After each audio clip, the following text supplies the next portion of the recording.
Hi, and you are welcome again to my channel. In today's lesson, I'm going to talk about the present perfect tense as one of the most important and basic tenses in the English grammar. And then later in other videos, I'm going to discuss the relationship between it and other types of tenses like the past simple, present continuous, and future tense. But as for today, let's start by talking about the rules for building up sentences in the present perfect tense: affirmative, negative, and interrogative sentences. So let's start. I brought two definitions for the present perfect tense. The first one says that the present perfect tense describes past actions linked to the present or ongoing situations. It is used for experiences without specifying when they occurred and to highlight ongoing actions or changes over time. The second definition, the present perfect tense in English, is used to describe actions that began in the past and continue to the present. Actions that have happened multiple times and express significant changes and achievements.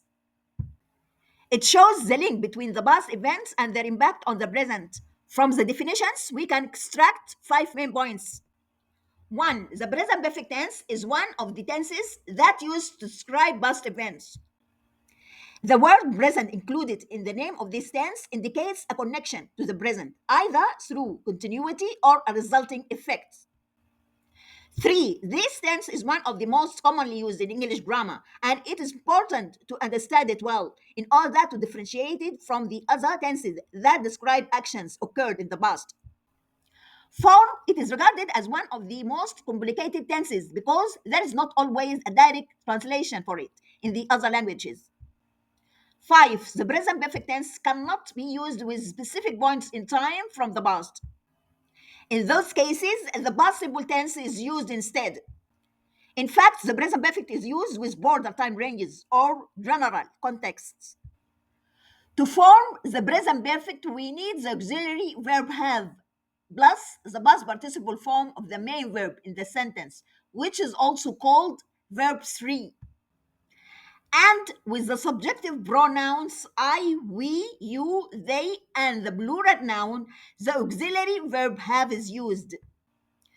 While for the singular third persons, he, she, it, or a singular noun, the conjugative form from have, which is has, is typically used to form the present perfect tense. Now let's listen to Muna giving us some examples. 1. I have visited Paris 3 times. 2. She has completed her homework already. 3. They have lived in this city for 5 years. 4. We have seen that movie before. 5. He has just finished his lunch. Note that the past participle form of a verb is the same as the past form if it is a regular verb. As for the irregular verbs, they have unique past participle forms that we need to learn and memorize them. Those irregular verbs like go, went, gone, write, wrote, written, eat, ate, eaten, break, broke, broken, meet, met, met, and so on.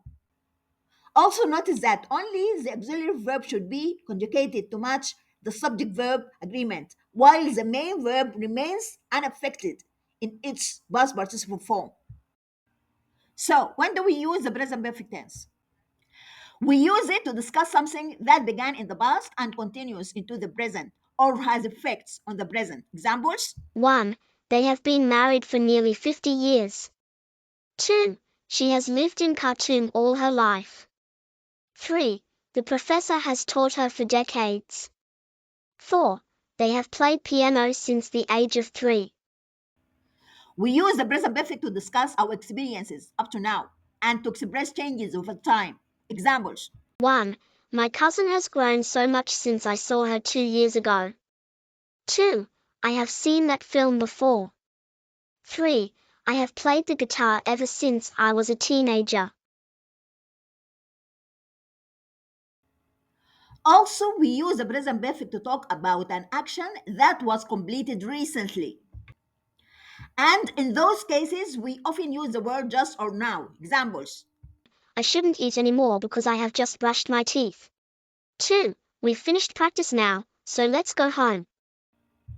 We use the present perfect to express an action that is complete and expected to be finished in the future. In this situation, we use the negative form to show that the action is still unfinished. And here, the adverb yet is often used. Examples? 1. The jury has not reached a verdict yet. 2. I haven't finished my paper, but it's due in an hour.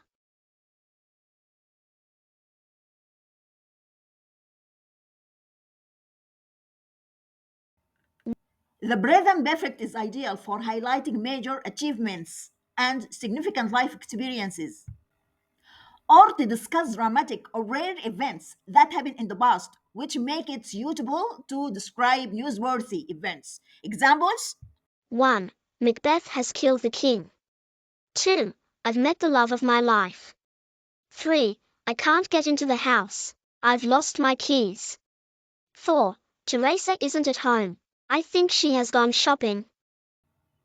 We use the present perfect also to describe an action that completed multiple times in the past and it's likely to happen again in the future.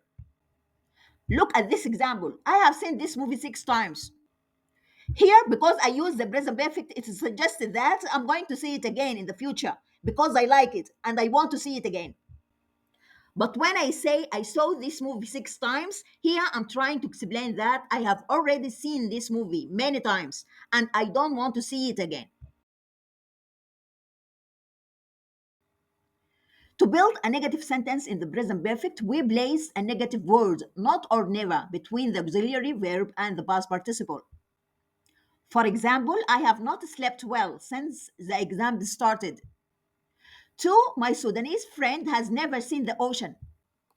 But notice that we avoid using the subject contraction in negative sentences. However, we can use the contraction with the auxiliary verb and the word not.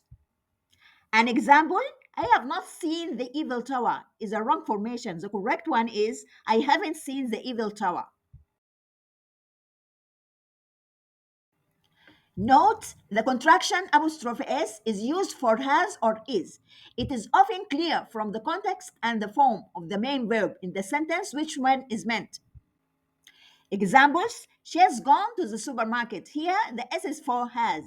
2, she is a beautiful and intelligent girl. Here, the S is for is. To form a question in the present perfect tense, we put the auxiliary verb at the beginning of the sentence, followed by the subject, then the past participle of the main verb. And it's important not to forget the question mark at the end of the sentence. Examples, have you eaten dinner yet? 2, has the party started? To answer those questions, we will respond with the simple yes no sentences.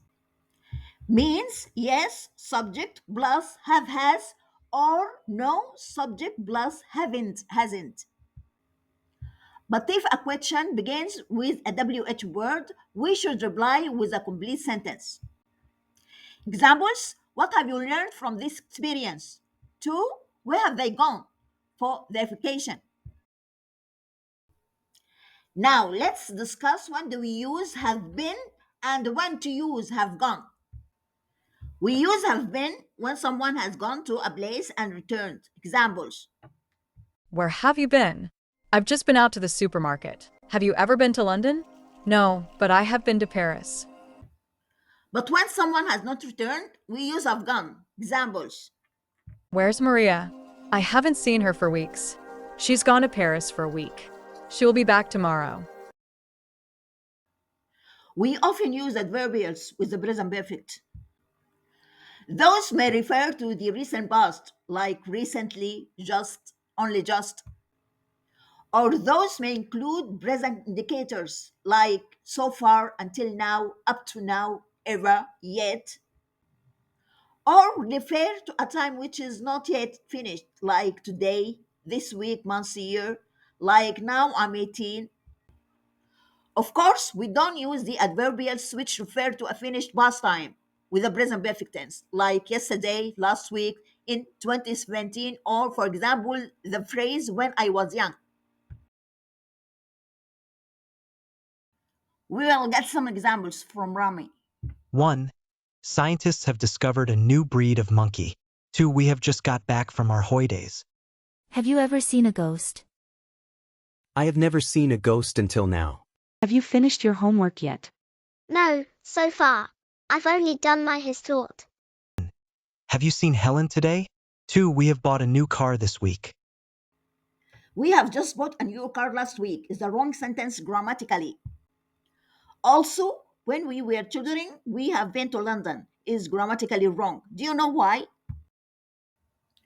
To express duration or how long in the present perfect tense, we use since and for. For is used to indicate a specific period of time that leads up to now.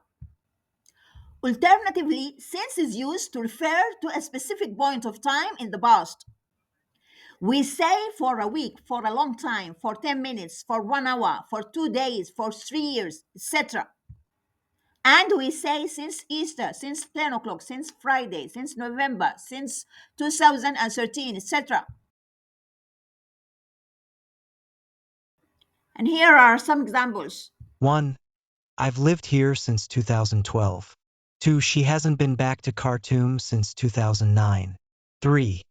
Have you known Sarah since last year? 4. I've worked for this company for 20 years. 5. We haven't seen her for ages. 6. Have you lived here for more than 2 years? We can also use present perfect plus since plus past simple. An example for that, I haven't seen Muna since we graduated. For and since also be used with the past perfect tense. However, since can only be used with perfect tenses, while for can also be used with the simple past. This lesson has come to an end. See you in a new video with a new topic, inshallah. Bye for now.